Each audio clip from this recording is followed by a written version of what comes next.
Okay, so we're here to demonstrate two types of reactive balance tests. So one is the pull test, and the other is the push and release test.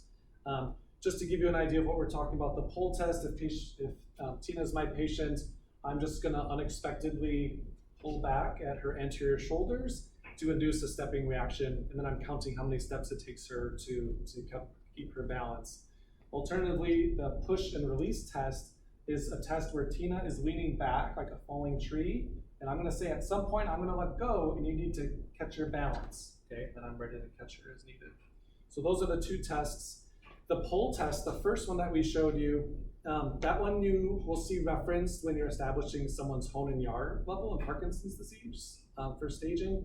And with that test, it's a fine test, but sometimes people can anticipate that you're gonna be pulling them backwards, so they'll sort of set their abs and be real prepped. So to counteract that, if you want, you can sort of like push them around in a bunch of different directions and then provide a posterior pull. A gross score. Yeah, and you'll notice that like I gave Tina like a pretty good amount of pull. I'm not just like tapping her shoulders. I want it to be unpredictable and a good amplitude so it induces a step. So that's the pull test. The push and release test is a little bit more standardized because you're ensuring that the patient is leaning far back enough that their center of mass is outside of their base of support. So if you get a negative result, a normal result with the pull test, to be a little more sensitive, you can do this push and release test. So let me just talk you through that. With both of these tests, you want to make sure you have a nice wide base of support, because when the patient goes to step back, you don't want to get tangled up and have them step on your feet and fall over. So my cues is I'm providing a nice firm hand placement on the patient's scapula, and I'm asking Tina to lean back into my hands, okay?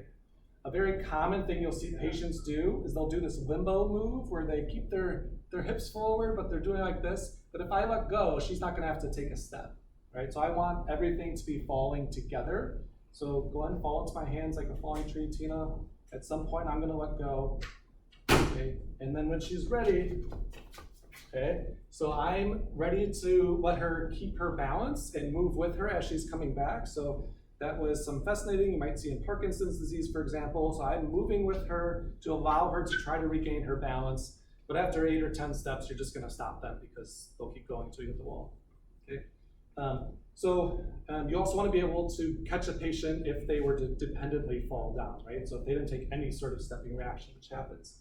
So same thing, lean into my hands like you're a falling tree. And then if she doesn't, I'm ready right here. And you can see from this side, my hands are ready to sneak in on either side of her ribs. And if she falls down, I'm supporting her very easily because I'm underneath her axilla. And you put your thigh kind of under my hips too, which is nice. So that was good. So key things with those, make sure your feet are nice and wide. You're inducing enough of a reaction for them to have to take a step.